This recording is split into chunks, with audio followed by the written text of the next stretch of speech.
All right, well, we might just kick things off then. So my name's Godden. I'm a writer and podcaster and historical researcher. And yeah, I'd just like to thank everyone for tuning into this Zoom session. It's kind of fitting that we're doing this almost via kind of technology, given that we're talking about how technology is bringing history to life. So almost the format is kind of matching what we're doing here today. So that's quite interesting. But before we kick off, I'd just like to recognise and pay my respects to the land in which we meet or we're Zooming on. So, and any elders past and present, and any elders who are joining us here today. So firstly, I'd like to introduce our panel. So we have Emma Ramsay from 10 Tickles Animation and Design Company. And we also have Andy Young and Michael Shelford, a consultant and writer and historian, who's looking very professional there on the mic. And of course, Jenny Sams, who's a descendant of some of the central characters, Maud and Ernest Gunter, who we'll get to talk to a lot more about today. So,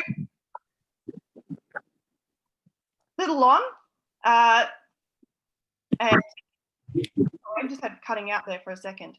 So this project's been nominated for a Premier's History Award.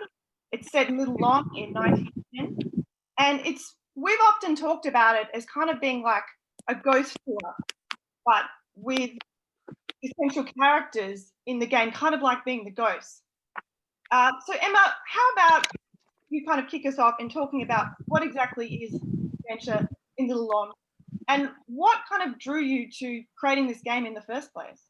Sure. Hi, everyone. Thanks for joining. So Misadventure in Little Lon is an augmented reality game based on a true crime in Melbourne in 1910. So Andy and we run a small studio down on the peninsula, and we decided a year ago or so or even more now, a year and a half ago, that we'd really love to investigate more of the true crimes that are happening in Melbourne and turn those into an interactive game that you play at the actual locations of the crime. So you go around to 12 heritage locations within the old Little Lon slum district. You meet the people who were involved in the crime. You interact with them, collect clues, and then at the end you figure out whose side of the story you believe. So it's been a lot of fun. I guess it's like game meets history in AR. Yeah. So to give a bit of context for those who don't know what augmented reality is, Andy, So using a handheld phone, the camera will it'll see the real world, and in our game the camera also places a character in view, and in our game we ask you to progress the story along by handing things over to the character and helping them out and asking them questions, and I guess like everything that hopefully a game asks of you to do, to interact with a character. Yeah. We did actually have Rosemary. I'm not sure if you were able to play the video link that we sent through. Yeah, that might be a good idea if that's possible. Or if not, we can always potentially play it at the end. Yeah. To get a better sense of it. But I guess it's almost like, if anyone's familiar with Pokemon Go, that game that was quite popular about 5 years ago, it's a similar kind of format. So, it's projecting characters into kind of real life via your phone as the kind of mediating device. So perhaps maybe we should talk a little bit about Little Lon and ask Michael if he can please come in and really paint a picture of what life was like for people who were living there in 1910 when this story is set.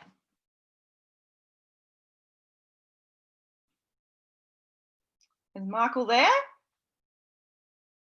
I think you're on mute, Michael. Is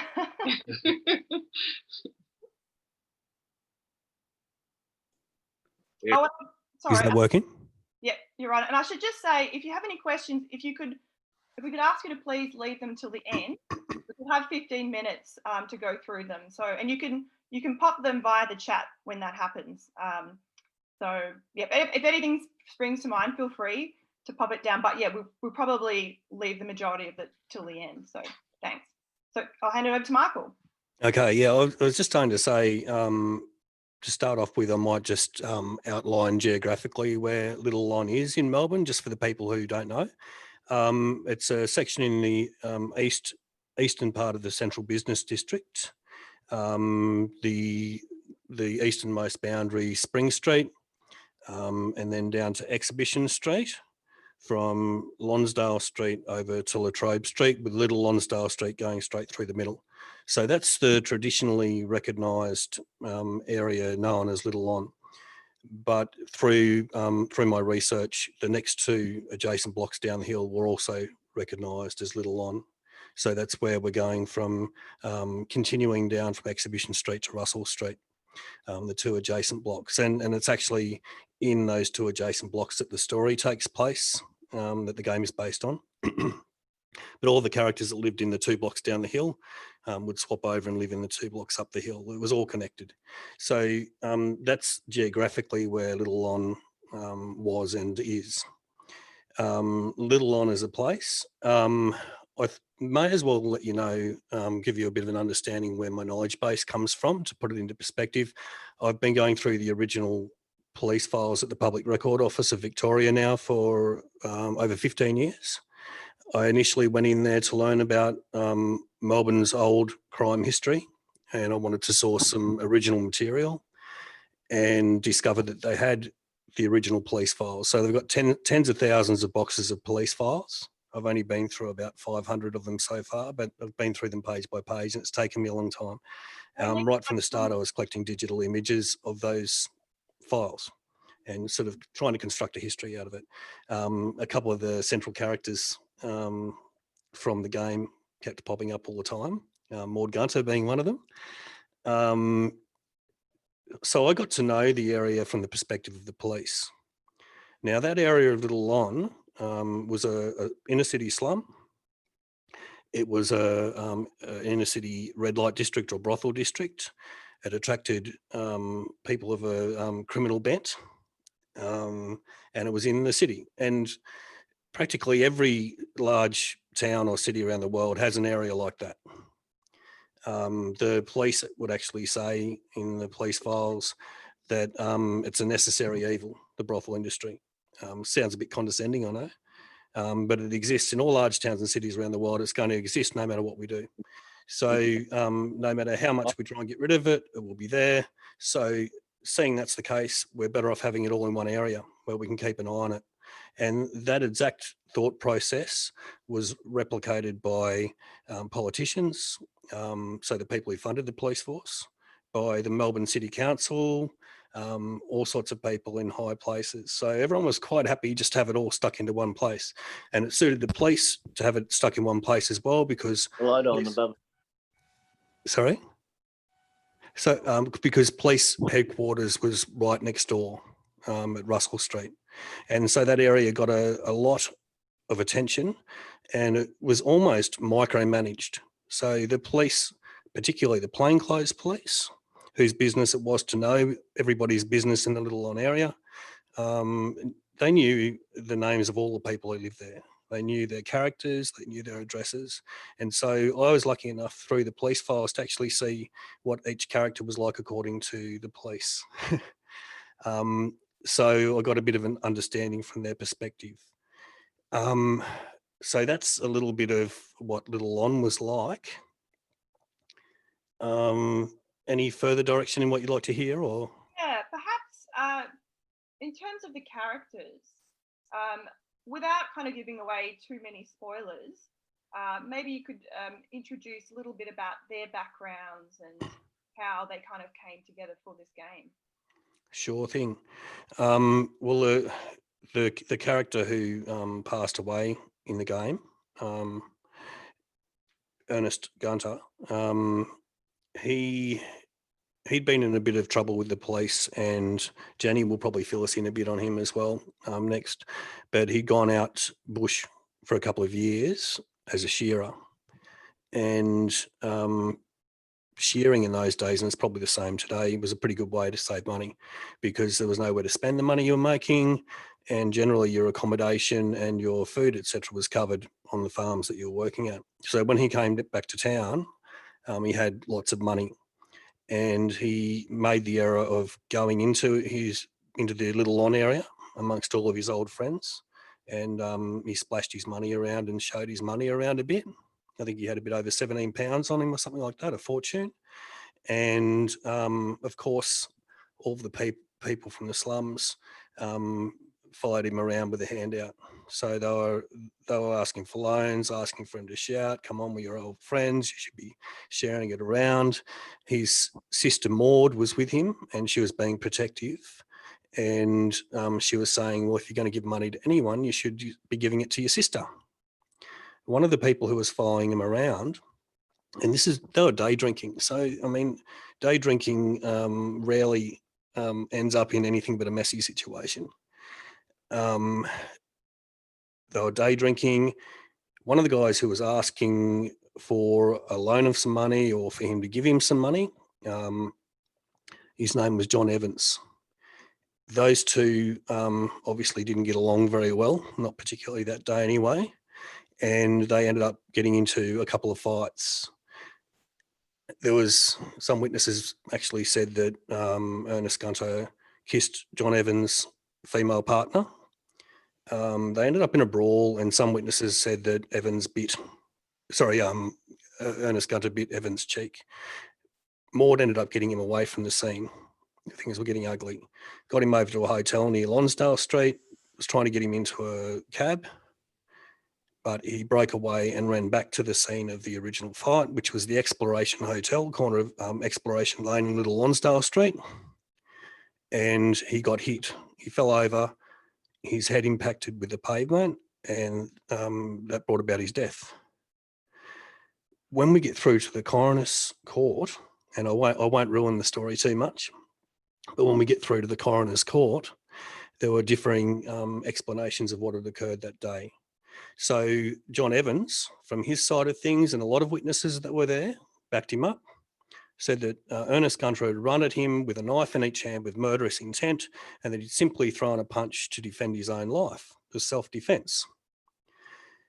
When you get through to the other side of things, so that includes his sister Maud, who was there present at the time of the fight, they said we didn't see any knives. In fact, he was baited to go back to the hotel. Evans ran out of the hotel and hit him, blindsided him when he wasn't expecting it, which is why his head impacted with the pavement. So two very different stories. But when we get through to the coroner's court, the coroner has believed the weight of evidence. Most witnesses said they saw knives, that Evans was protecting his own life. And the judge said, well, Evans should not be charged with anything. It was death by misadventure, thus the title of the game. But something that I discovered as I was researching for this particular game, I wondered, because I've been studying that area for so long, and I thought I'll recognise anyone who's getting in trouble in the middle of the day, drinking in the middle of Little Lon, I'll recognise their names, but I couldn't recognise most of the witnesses' names in the coroner's case. And so doing extra research for this game, I dug a little bit deeper and I managed to actually work out who they were, and they were using aliases. Now, John Evans, the guy who threw the punch, he was a Squizzy Taylor's best friend. He was a member of Squizzy Taylor's old gang, the Burke Street Rats. And at least two of the witnesses that supported him out of the four main witnesses were gang members of the Burke Street Rats as well, just using different names.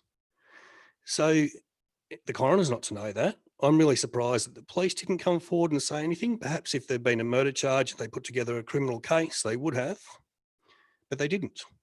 And I can understand why the Gunter family felt so aggrieved, because they did not feel like justice had been done, and thus the plot of the story.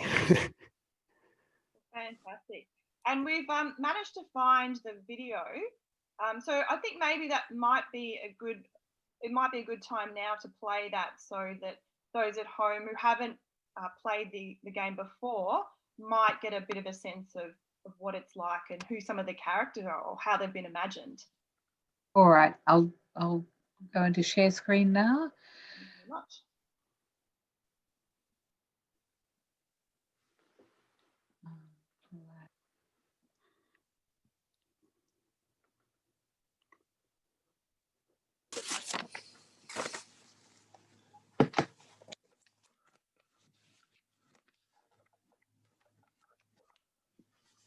I think it might not have any sound. Is anyone else getting sound or? No sound. Should have sound, but you get the idea.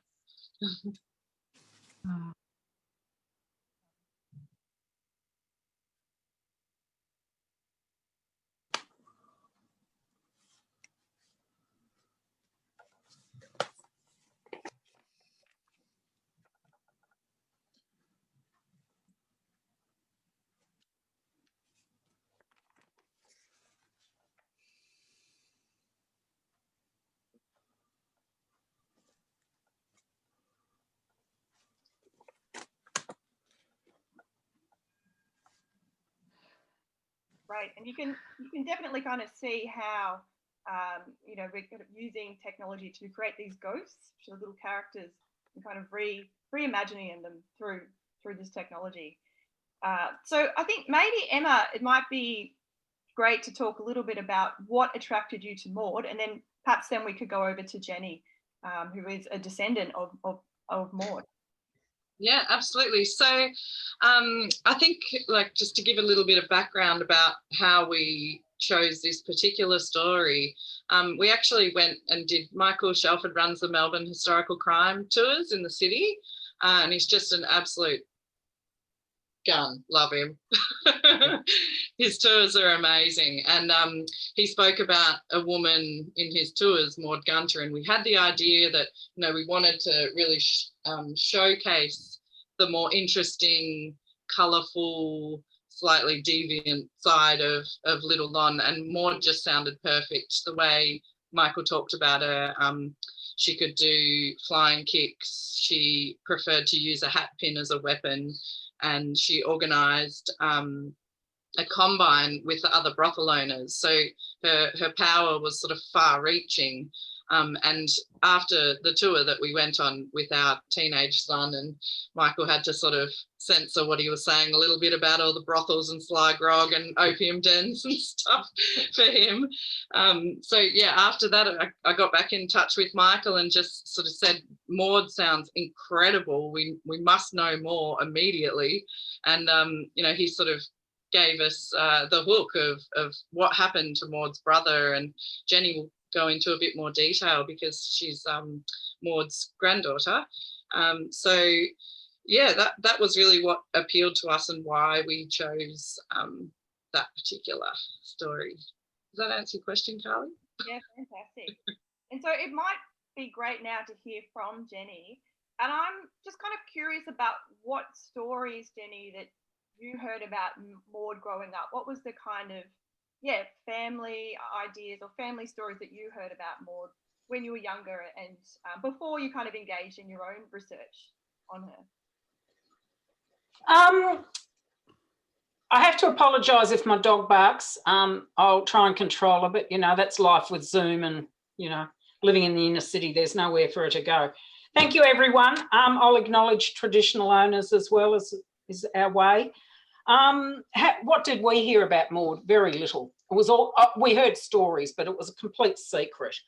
So there was this mystery woman in the background. She was a kind and loving mother to my father and his brother. I don't think either of them were her natural children, but they didn't see it that way. And she had died before I was born. So we had this sort of mystery woman, strange story, and then all of a sudden we learnt about the Chinese side of the family, and I am going to have to trace back her history a little bit, I think, for it to make sense, if that's all right. And if I do that, perhaps you interrupt and just tell me if it's going too long or boring or whatever. I won't be offended. But, you know, as the Chinese side came in, I learnt more and more. And when I was at uni, which was a very long time ago, I met a fella called Michael Chong, and I thought, this just somehow rings a bell. And I said, Michael, I think we're related.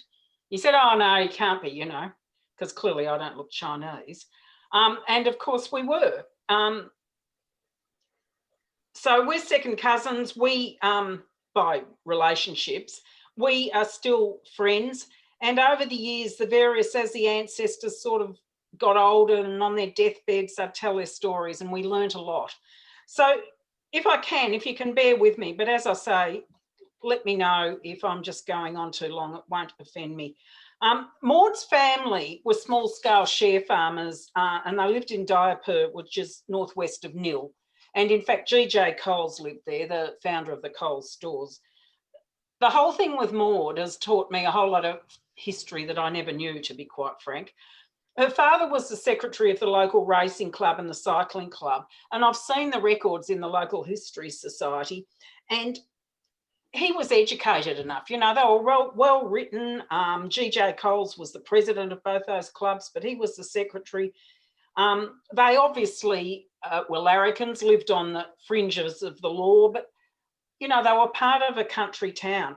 But Charles, the father, deserted the family when the youngest sister, Edith, was a few months old. I've got my own suspicions about that. Edith was perhaps a lot darker skinned than the rest of the family. And I suspect when she was born, it was, oh my God, that's not my child. And off went the father. So there was Mother Jane with 4 children to support. And she moved to the city and she started running boarding houses, but that wasn't enough. So what's the usual way you made a living? There was no, to desert your wife was a crime, but there was no sole parents benefits or anything like that. So the prostitution started. Maud became the leader of the family, really. She brushed with the law from a very young age. She was an opium user, and all of this you can find on Trove as well.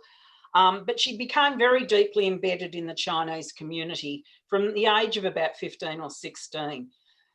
And she stepped up early and contributed her share of income to the family business. So really her mother and Maud were the ones that ran the business. Around the time of Ernest's death, she teamed up with a lifelong partner, Albert Charles Sam, S-A-M, and that's where my name comes from. My father and his brother thought by putting an MS on the end it anglicised it, which I don't really think it does, but anyway, that's what they did. So I've got that sort of side of the history with me forevermore. Albert Charles was a man of Chinese and Irish heritage, but very, very strongly culturally Chinese, and again, educated, not higher education, but educated.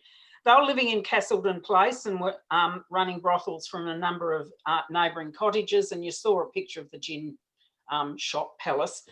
That's where they had one of their girls, and that's the term always used around the family, Maud's girls. So I don't know if it's politically correct nowadays, but that was the term they used. So one of Maud's girls was there. She was a Chinese woman, but I think she was called Yokohama, wasn't she, Michael? And, yep.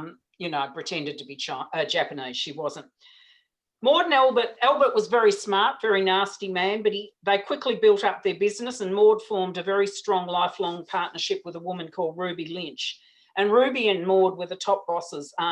They formed the Combine, which you mentioned, which is a cartel of illegal brothel owners that paid protection money to police in the 20s.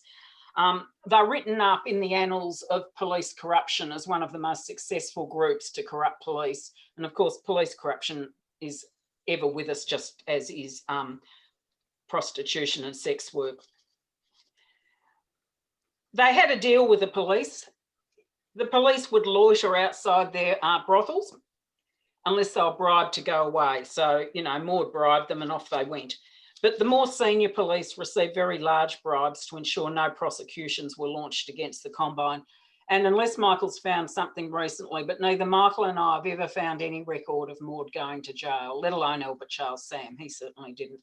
So there was something, because she was close to the edge of the law. Well, she broke the law over and over again, but she never went to jail. So she was very smart at bribing, manipulating and controlling. And she was a very, very big, powerful woman. They reckon when she walked into a room, everyone went, oh, wow. Prostitutes paid a part of each day's taking to Ruby and Maud, usually about 8 shillings in every pound. Maud and Ruby rented, owned or controlled at least 28 places at the top end of the city. I think there was 4 in Spring Street, 2 in Exhibition, several in Castleton Place, 5 in Latrobe Street and 14 in Little Lon between Russell and Spring. She was reported to have earned £1,300 a year from the fruits of her girls' labours. She was exploiting them, obviously, at a time when the average wage was £100 for a female factory worker. So it was very, very good earnings for her. However, while she did exploit them, they were part of her family, and we've got many, many family photos of them all off on the picnics, all the Chinese side of the family. There was a very strong Aboriginal part of it, who as soon as they joined up with the Chinese were known as Chinese, but they weren't, they were Aboriginal, and Maud's girls and Maud. So it was a very funny relationship. There was this family care, but of course, you know, very, very financially driven. So all of this is complex. And I think one of the things that's taught me over the years is that you just can't put people in little boxes. You've got to understand the complexity and the context. In the late 20s, early 30s, Maud sold up her assets for £30,000, and it was a fortune at the time. I think Maud was on the tools herself from time to time over the period. She sort of seemed to need to keep her hand in. She certainly didn't need to for financial reasons, but she just kept at it. She engaged in low-level, rowdy, rough behaviour and petty crime, petty theft, which again, she really didn't need to do, but she did all this. Her influence went way beyond running her brothels and controlling Little Lon. She and Albert gradually infiltrated the powers of society from the highest levels of government, the police force and other civil institutions. Thomas Blamey, war hero, who became chief of police and was a regular customer in her brothels. There's a story about his police badge being found in one of Maud's brothels. And he said, of course, he dropped it in the street and someone had happened to pick it up and, you know, rented one of Maud's girls and accidentally left the badge there. Well, as if. She infiltrated the horse racing industry. Jack Purtell, a Melbourne Cup winning jockey, was a good friend of hers. And I found this out from the Chinese side of the family. They said every Saturday afternoon, Jack Purtell would pick her up and they'd go to the races together. She loved a bet, and my father's brother was a shocking gambler, absolutely shocking, and it came from an early age, you know. She controlled a gaming house in Queen's Road in St Kilda and had very regular trips to China where she brought back substances, shall we say. So my father and his brother were left in the care of Maud's mother while Maud and Albert went off to China, and I've got a lot of artefacts from those times. Towards the end of her life, she was living in a mansion in Toorak with her mother and her 2 boys. But again, soon after, the money was gone and they were living in a flat in Hawthorn. And Maud died of a very nasty cancer, which was a product of her early career as a prostitute.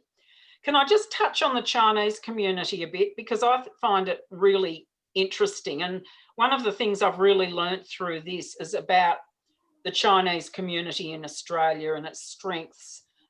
My cousin Michael Chong, you know, that side, the Sam family came here in about the 1860s. And there's Michael Chong. His mother is Elizabeth Chong, the cookery writer and TV presenter. You may have heard of her. They are incredibly strongly culturally Chinese. So after all these years, you know, about 170 years, there they are with this cultural Chinese strength that just hasn't gone. And they all knew Maud. They all knew her. Maud and Albert imported Rolls Royces in parts into Melbourne. They were the first owners of a roller in Melbourne. And they imported a new one each year, selling off the previous model for a handsome profit. Probably illegally. And interestingly, most of the extended family had a stake in or were directly involved in Maud's business. Albert's brother, Jimmy Sam, was a champion welterweight boxer. He was one of her enforcers. He was her muscle. Jimmy Sam also lived in southern central Queensland a lot, and he's quite well known amongst the Aboriginal community there, and he was running 2 lives, quite obviously. Part of the Chinese side, the Chong family owned a shipping business, a sophisticated printing business, and all of that, of course, was very handy when you're importing things you shouldn't have been, when you had to forge passports, when you had to have all sorts of other documentation, and they did all of that. Maud's girls were legendary. They formed part of the extended family, beautifully dressed, but, you know, just wild. You could see it. But one of the things, and again, it's the complexity, there's what's been publicised and came out last year and considered the first Chinese novel written outside of China in English, The Poison of Polygamy. And it was written by Wang Shiping, who was married to Maud's sister-in-law, Sissy Sam, another member of the Sam family. And they actually lived with Albert and Maud in North Carlton for some time. So you had this now quite celebrated author who academics are studying, who was living with Maud and Albert in North Carlton while Maud's off, you know, running her brothels and Albert's doing all these nefarious things. So life was very, very complex, particularly, you know, the Chinese were oppressed. Maud did what she did. People found a way of getting through. I'd have to say, particularly the Chinese side of the family, by the next generation, they all studied at university. Maud would care for the younger generation while they're at uni. They're doctors, nurses, chemists, pharmacists, it goes on and on. But they all got an education. So a lot of this was the means to the education. My father and his brother always talked about Maud as a saint. How she was loving and gentle, but of course we knew she could be as rough as can be, and she wasn't a saint. They talked about her Rolls Royces, and they'd be sitting in the back seat of her car in their little uniforms while Maud would drive around on a Saturday afternoon, dropping in at her businesses, probably picking up her money. She'd come home in the evening. She told the boys she worked in Myers. She'd come home in the evening with bags of coins. My father's job, because he was small, was to climb under the floorboards and put all the coins in a safe under the house. I said, Dad, didn't you think this was a bit weird? She was coming home at 9 o'clock at night with all this money. And he said, oh, no, she worked at Myers. And I said, but there was no late night shopping. Oh, no. So they were just taught to believe whatever they were told, which was an interesting thing. But over the years, he did become a bit more honest about what he thought was going on. But there she was, tough, tenacious, controlling, very, very smart. And for those closest to her, she was loving and protected. She's buried in an unmarked grave at Faulkner Cemetery under one of her alias names, or two of her alias names, actually. And finding that really tested my ability. But there she is, and there's a lot more to say about her, but she's a very interesting character and a very strong woman at a time when it wasn't perhaps quite what you expected of women. Well, thanks so much, Jenny. And you know, I never tire of hearing stories about Maud. So thank you so much. Thanks so much. We might turn to just talk a little bit about how. Can I say one thing? Yeah. There's one thing I really want to say. My latest grandchild up there is called Charlotte Maud. So we've carried it on. Sorry. Legacy continues. Oh, not my latest, my second latest grandchild. I had another one. Sorry. No, that's fine. So perhaps we could chat a little bit about how we're taking this research and how you go about translating that into a game. So perhaps Emma and Andy, if you want to talk a little bit about that. Sure. Thank you so much, Jenny. It's just been such a privilege to work with you on this project, and Michael too. The two of you combined are just a dream team. And I think, like, when you're talking about the sources and where we got the information, like, Michael had all of the criminal records and sort of the more dodgy dealings that went on in Little Lon, and had a lot of the evidence to back it up, and the newspaper articles, and you know, the police reports, which was brilliant. And then we had Jenny's side, which is more from the family, and you know, obviously she's done a huge amount of research on Maud, and she's just both of them, she just followed in Maud's incredible footsteps as far as I'm concerned. But not in the shady way, Jenny. You've got all her good attributes. I might be shady, you don't know.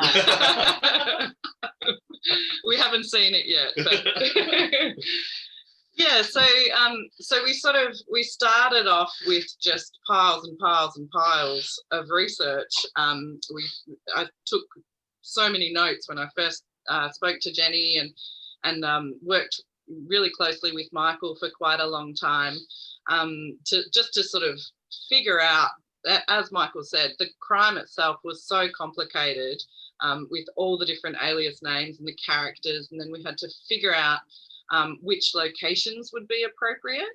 And we wanted to make it an accessible game that would appeal to quite a broad audience. So not just people who are familiar with playing games, not just people who are familiar with the history of Melbourne, and not necessarily people who are into true crime events, but a mixture of all of those. So we wanted to make it really accessible that way. So yeah, I think we have succeeded in that, I guess.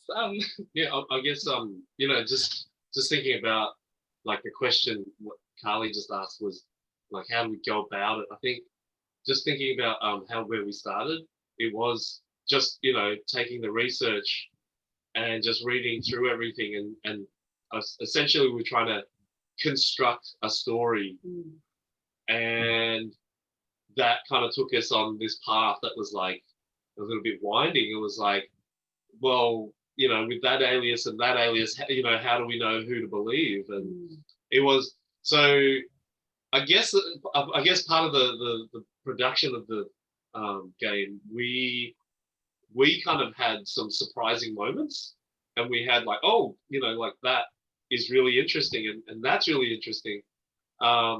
And we were hoping to, you know, give that kind of journey to people who were playing the game as well. So that's right. Yeah. It wasn't just about the day of the event and the day of the crime. It kind of spanned, like, how long would it have been, Michael? Like, because we spoke to the Reverend from the Wesleyan, and he brings up what Ernest was like in his childhood, right through to sort of several months after the event, where Maud gets her revenge in quite a spectacular way. So how, yeah, it was a process certainly to weave all of that into an interactive story that made sense and flowed and took you to the lesser known heritage locations in Melbourne.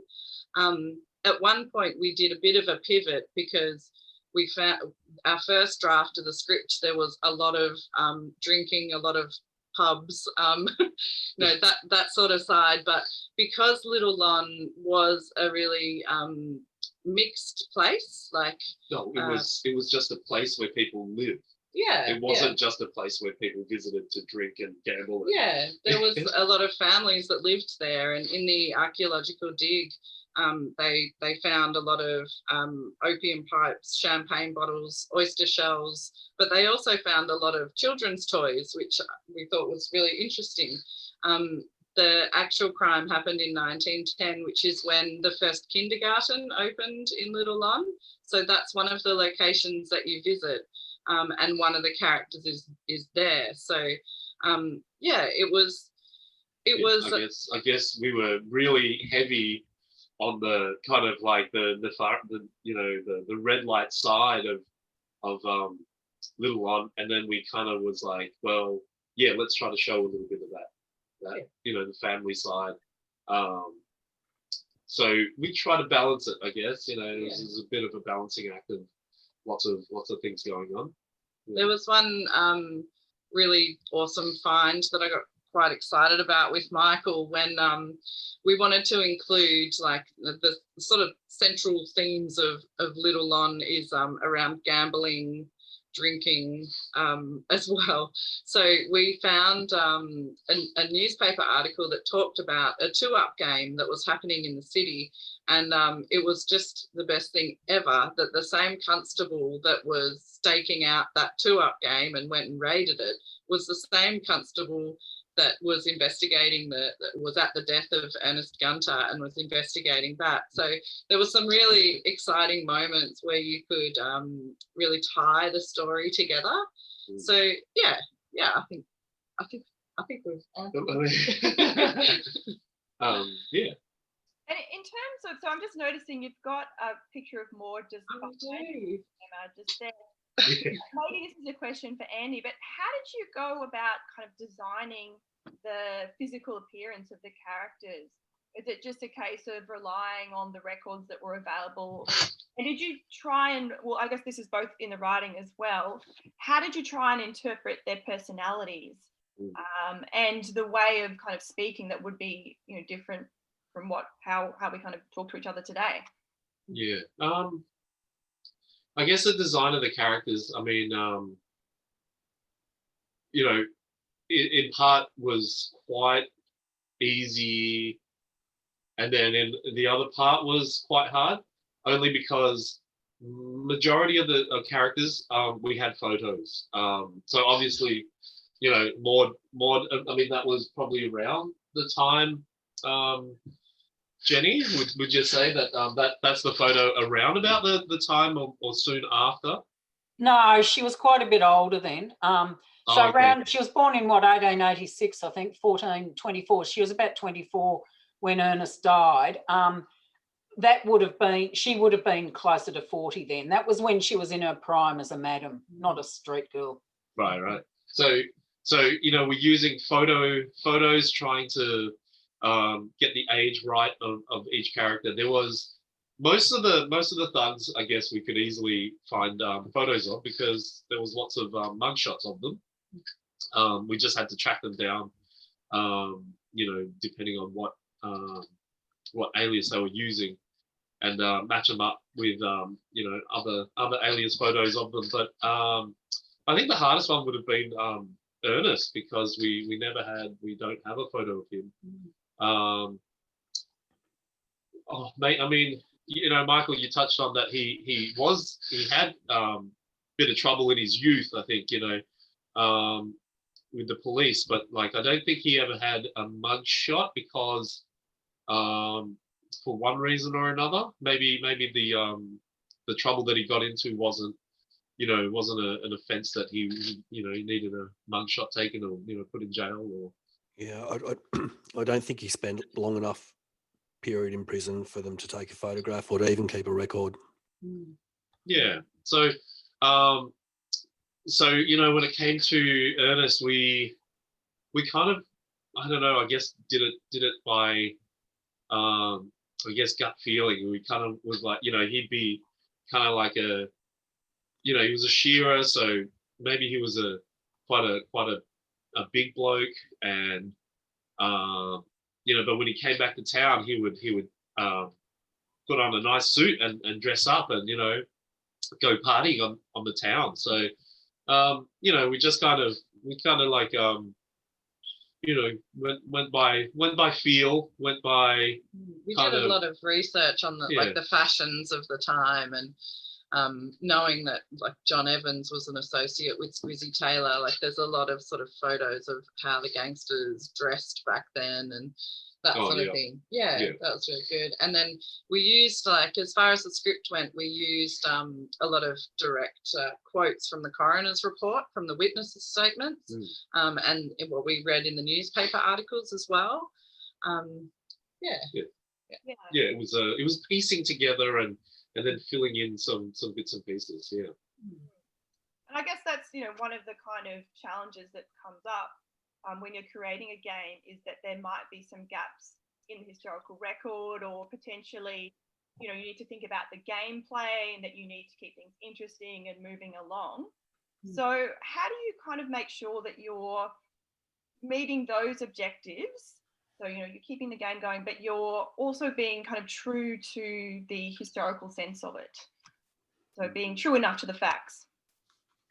Yeah, we wanted to stick as close to the facts as we could, but yeah, as you say, in some instances, like at one time I called Michael and said, now, why would Cecilia, one of the main characters, why would she possibly be at a kindergarten? Because we wanted to include the kindergarten in the story because it was relevant to the time. It's one of the buildings that still exists in Little Lon, and it's a beautiful building, and there's a cafe there now. So to stop for a coffee on your journey while you're playing a game, you know, that's pretty good. And to stop for a gin at the Little Lon Gin Distillery, that's great too. So it's sort of all part of the experience, really. Yeah. And I think like I think it's kind of, we wanted to make it sort of like an interactive movie, like it's all part of. Yeah. Sorry. Kids need our phones. I thought the dog was going to be the problem. Does that answer your question, Carly? Yeah, no worries. We're kind of running out for time, and I'm aware that we want to have questions. So just very quickly, if you wanted, maybe you could talk a little bit about why in particular AR is the best kind of format for telling historical stories, and has there been any wider interest in this format, in this technology from museums and other institutions? Yeah, there definitely has. I mean, we had a professor of history come and join us for our launch events, and she was just blown away. Like, she sort of helped us. It wasn't necessarily by design, but there's a lot of crossovers with the Year 9 school curriculum, and to be able to take a bunch of kids that are sort of losing interest in the school system in general, but particularly in, there's a lot of kids that love history, but to tell them in a way where they're exploring the actual place where the events happened, meeting the people who were involved, you're learning about the language of the time, what was happening in the slum district. There's a lot covered within a game context, but they're just learning like sponges, just drawing it in. But I think also, I guess I'm looking at it from like in terms of a technical point of view, AR for us. So I mean, before we started, becoming or doing this, I guess indie gaming we considered now, because we're a small business making video games. We ran an animation business, and more and more clients were getting me to, I don't know, like really, I guess, underutilize AR by saying like, could you do this? And we were like, yeah, well, let's do that, and we'll do lots of interactivity, and we'll turn it into a game. And they were like, yeah, maybe make it like more of a movie player. So I don't know, I guess we sort of felt like we wanted to do something to, with the knowledge that we had from our business, and turn it into something. I mean, we both sort of grew up playing games, and our kids play games, and so we were like, well, if we made a game, what kind of system would we use? And we didn't really want a system where we sat down on the couch and just plugged away at our fingers. We wanted something that you stand up, you got to move around the characters, maybe look behind them to find things and so on. So it was immersive interactivity, and being able to bring those characters back to life in quite a visceral way when you're on location where they were, hearing the words that they would say, and then to be modelled on the real photos of themselves. I think it really creates pretty. Using your words, Carly, it's like we're visiting, the past in like, well, they're ghosts of the past, kind of. A little sense of that would, we like the sort of idea of that. And it's accessible. Like most people have a phone these days. Like you can take a tour around the city, or you could, download the app on your phone. You can go anytime. Daylight's better than nighttime, but that's the only issue with AR. It's that it doesn't really work in the dark. Yeah. Great. All right. Well, we might take some questions now. So the first one was there's one from Jenny, and also I think from Christine. A similar question about feedback from descendants from living relatives. So of course we've got I think it's for Jenny rather, from Christine. And of course, Jenny's provided us a wonderful overview, but I'm wondering, Jen, if you've had any other feedback from anyone in your family following the release of this game.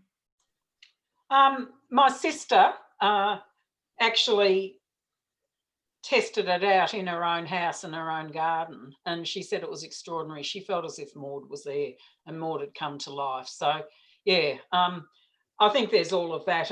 Gail said it sent a bit of a shiver up her spine. It felt so real, and that she could reach out and grasp Maud.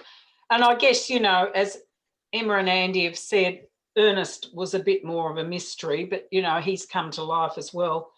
And he did have a shady past. He was a bigamist at the time this all happened. I suppose once a bigamist, always a bigamist. So he had 2 wives on the go, and I think that was actually one of the ingredients somehow in it all. I think it contributed to the fight. But anyway, very troubled young man.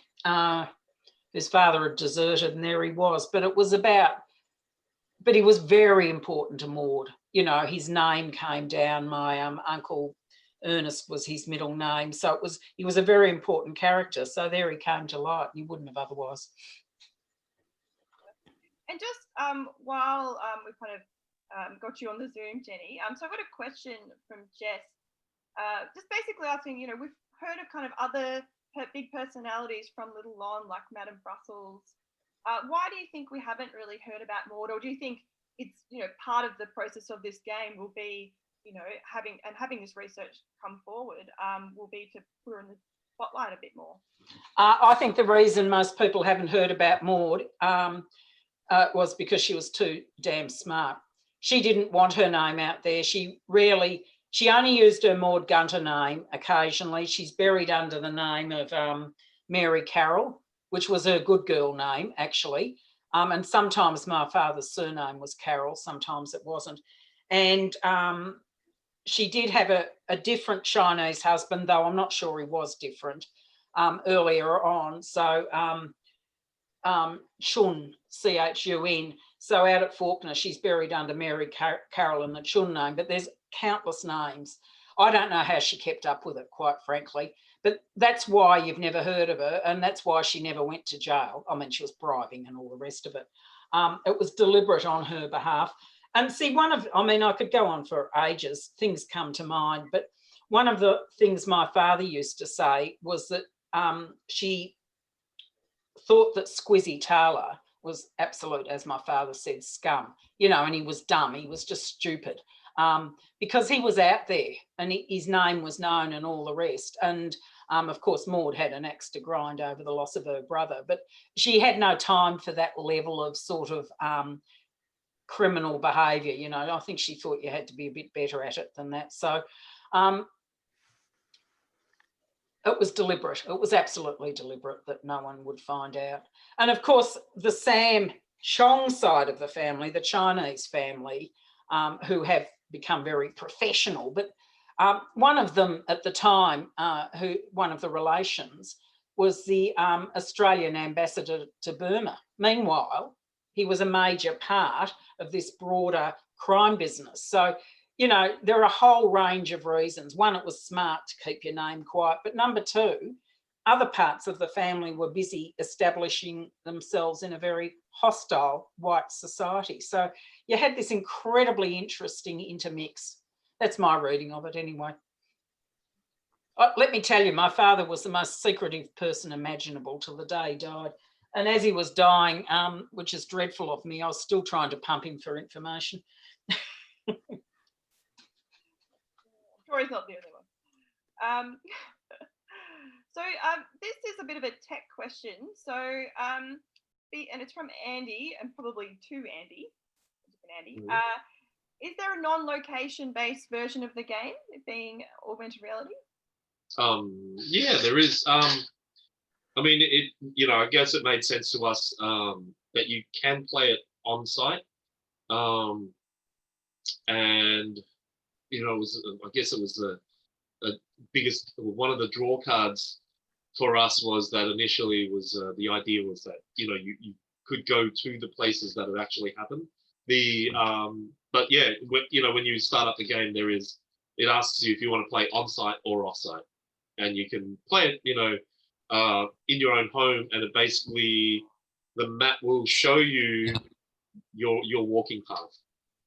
Okay, and that kind of potentially answers the next question we have, just on the technical aspect, which is what's triggering the experiences at the site? Oh, sure. So on the site itself, I think it was mainly Em's work. She carefully choreograph your movements through Little Lon to really send those shivers up your spine. You know, we send you down like little skinny corridors. We take you to like the gin distillery, Little Lon. So everywhere that you stop, you'll most likely see something historical like that is still there.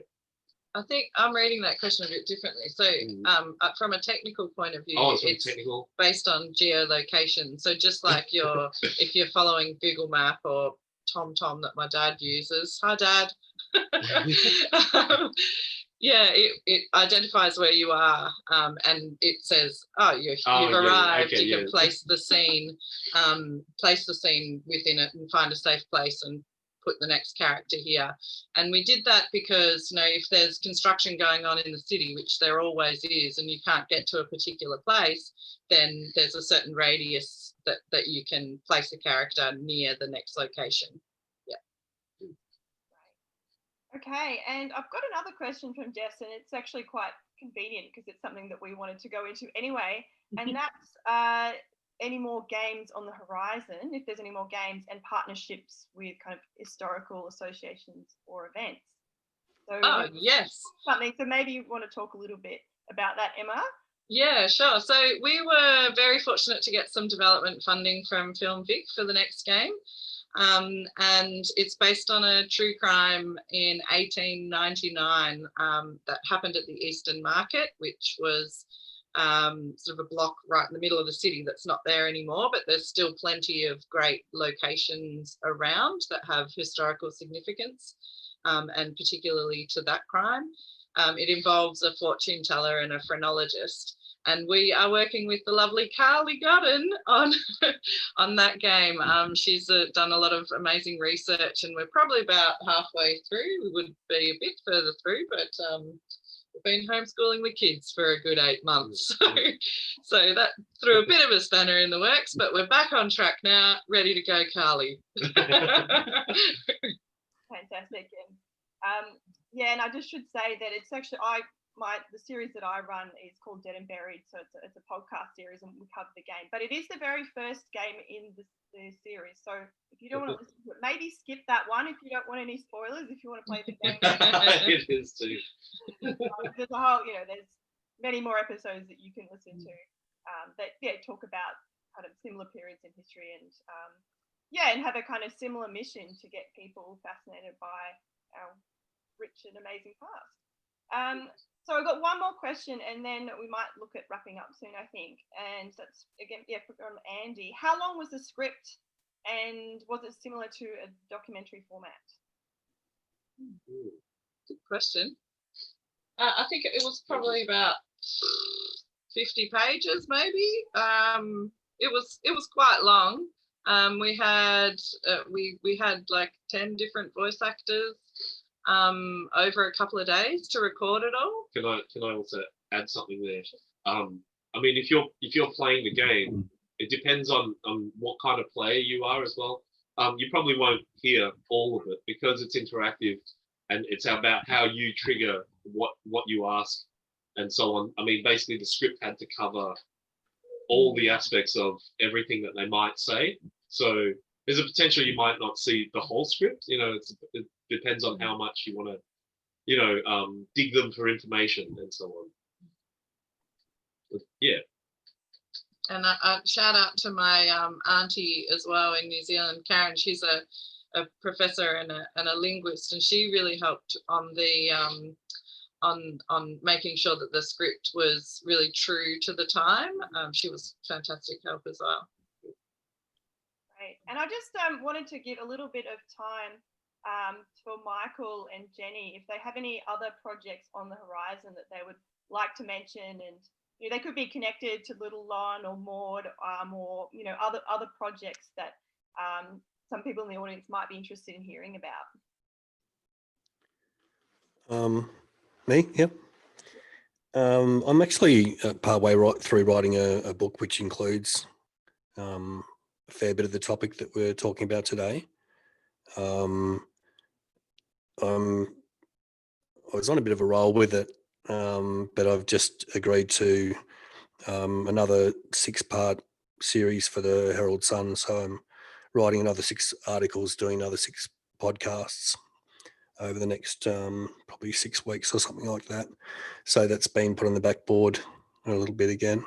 Aside from that, looks like maybe we got an announcement today, if we're lucky, that businesses are back in action very soon. So I'll be doing my crime tours soon as well. And I do a tour of that area called Gangsters, Brothels and Lolly Shops. And that covers the Little Lon area from the 1850s through until when Maud exited that area in the 1930s. So that's about it. Fantastic. And Jenny? Oh, I was intending 10 years ago to write a book which would be a bit of a story about Maud and the family and everything else, but I find it incredibly hard, and then I keep finding out more about her, and I don't feel, I feel I know her 95%, but not 100%. And then I fall back into my other work, which is social housing, community housing, Aboriginal housing and other Aboriginal issues, and it's so much easier to write for all of that. So I think, oh, this is easy, I'll just go and write these other things.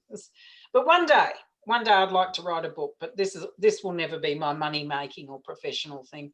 But she's a fascinating character, and I actually do, and all of us actually, my brother and sisters, feel we've got a bit of a in us, this pig-headedness, getting you back up, not letting the bastards get away with it. It's sort of a common family saying, don't let the bastards get away with it, don't let the bastards get you down. So that's Maud. And Emma and Andy, finally, how can we access the game? Oh, sure. So the game we've been talking about today is called Misadventure in Little Lon, and you can download it on the App Store or Google Play. I think there was a question about device compatibility. If you follow us on True Crime Games, either on our website or Twitter or Facebook or Instagram, it's all True Crime Games. And I'll post up a link of the compatible devices, but it is quite a broad range of devices. The more recent your handset, the better the experience will be, most likely. But from an iPhone point of view, I think it's everything from iOS, iPhone 5S and above. And then there's a whole bunch of Android devices as well. So you can follow us along on any of those social media platforms called True Crime Games. The next game, we aren't quite sure when that's going to be ready just yet. We'll figure that out.